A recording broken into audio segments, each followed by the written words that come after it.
So today I'm going to run over my gripe with Couch to 5K. And when I speak of Couch to 5K, I'm talking about the app, the community programs, I suppose, these programs you see trying to get active age people fitter, and even some of them are even ran by coaches or gyms. And when I say Couch to 5K, I mean the standard original Couch to 5K program.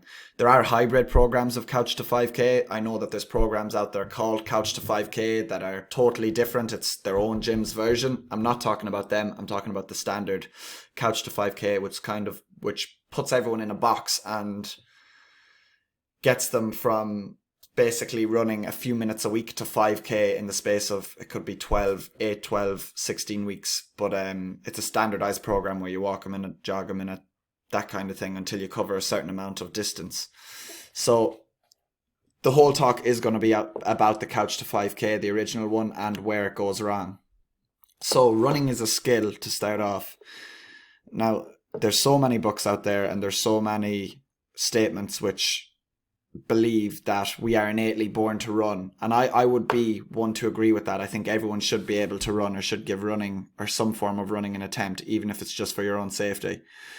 But this doesn't mean that we just jump up and run unhindered, especially in today's world, and especially with years of sedentary lifestyle, which is what this program, this is the kind of people that the program really is aimed at. So the problem I have is that Couch to 5K is aimed at sedentary people. It is aimed at people who are untrained, overweight, who are in an older age category, and who want to get fit. And this seems to be their go-to every time, probably because the accessibility is so easy.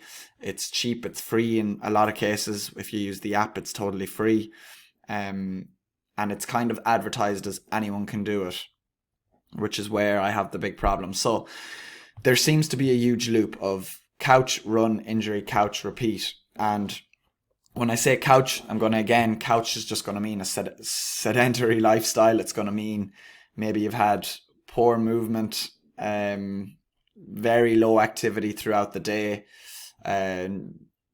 body composition probably not the best, very untrained, training age is low, things like this. So that when I say couch, that's what I mean, all of that in one. So a lot of people who I've talked to, a lot of people who come into the gym to us, a lot of people who would contact me, or even just talking to a lot of people, I suppose, in their 40s plus, they seem to really prioritize this program ahead of everything else. And this is the pinnacle of getting yourself fit, or this is how you go about it. But there is such a small percentage that finish it, because so many do it, get injured, lose motivation, can't see progress, feel these thumping pains and can't get out the next day, and maybe do every second session and then feel that they're not progressing or not working at the average rate. They go back to the couch, they wait until they're fed up again, and then they just repeat this cycle. And it tends to happen quite a lot with quite a lot of people who I've talked to. So technique when running is a topic, and this seems to be the low-hanging fruit everyone jumps at. And there is a lot of discussion around this, appropriate technique, ideal movement, etc. But I don't believe there is one correct way to run. I do think there are less desirable ways to run, but you can't ignore genetics, available range of motion, individual limbs, lengths, and other variables that dictate your running method. So I don't believe there's one size fits all. I couldn't put 10 different people on a treadmill or put them on a camera and make sure that their running is the exact same. Obviously, you can make some better adjustments in posture, even in posture alone, to get them a little bit better in the whole running economy side of things. But there is no one size fits all when it comes to running. Everyone's built differently. So the problems with C2 5K, which is just what I'll refer to it from now, so Couch to 5K, talked over a few, but in Ireland especially, here's a few problems. So it's weather dependent in Ireland for a lot of people. So a lot of people pick this up and, you look outside and it's fucking pissing rain, and the last thing you want to do is go walk, run for a half hour or however long the program dictates. So that can be a real put off for some people.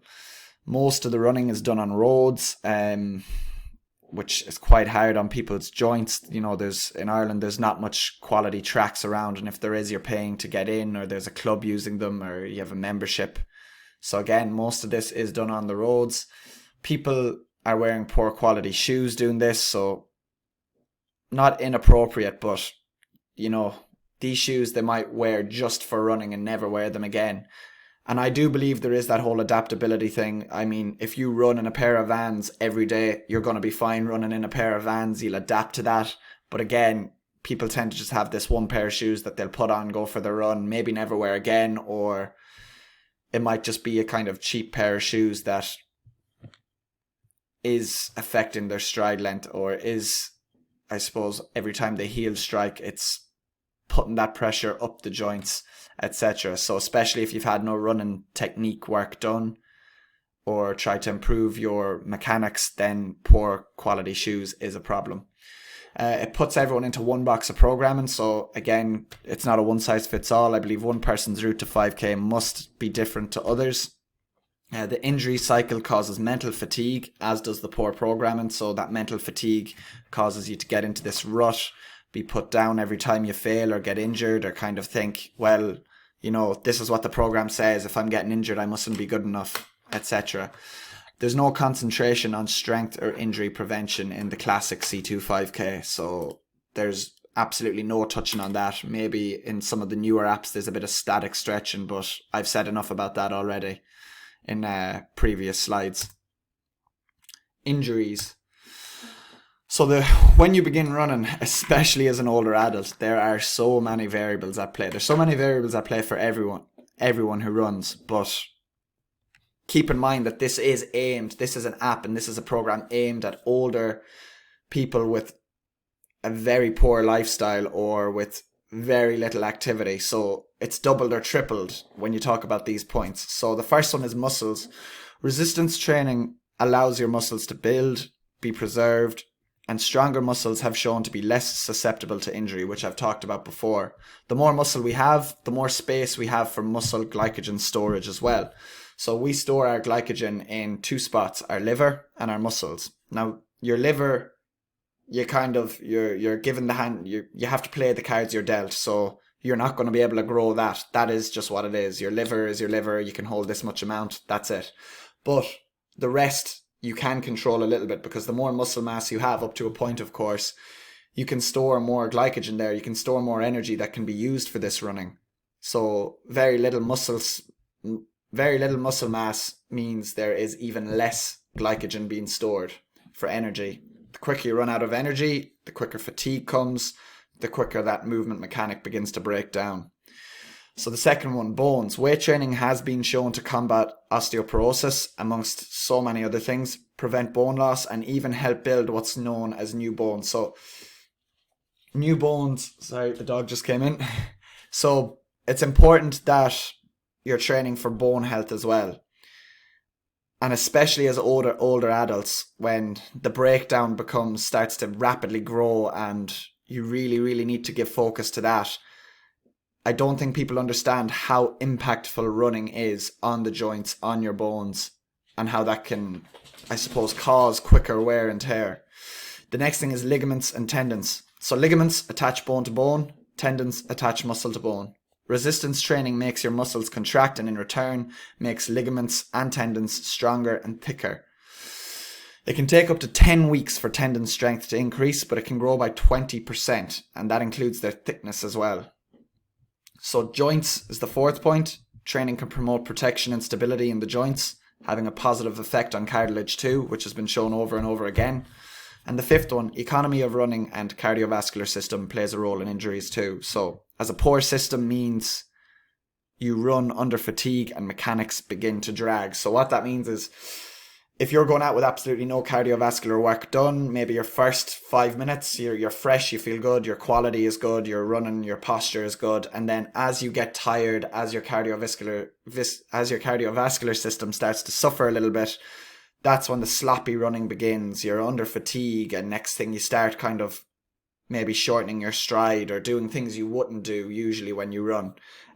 So I think it's important for a lot of people to get their cardiovascular fitness up at that age, especially before they start running. So things like the bike, swimming, walking, rowing, skiers, the ski erg, whatever machine you want to use, cross trainers, something that's easy on the joints, something that's accessible, something you enjoy, and something that will improve your cardiovascular system, because your heart and lungs, they don't really care whether you're running, biking, swimming, or whatever. They just see cardio stress as cardio stress.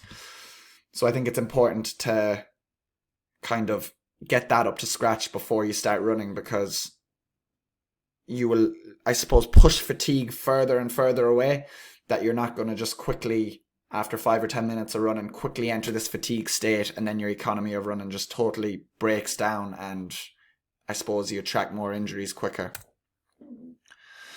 People are really quick to knock resistance training, especially in the older age group. So I would 100% recommend building strength before you consider running, or even alongside your running. So best case scenario, before you start running, next level alongside your running.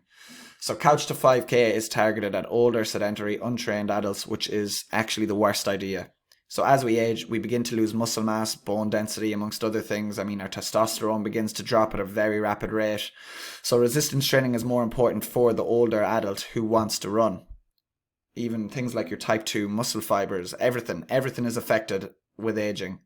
So a study by Gary H. Hunter in 2004, or Gary Orr Hunter in 2004, wrote on the effects of resistance training in older adults, which show benefits that cannot be ignored when it comes to resistance training protocols. The increase in muscle mass and strength allows older adults the ability to neurally activate motor units and increase high energy phosphate availability.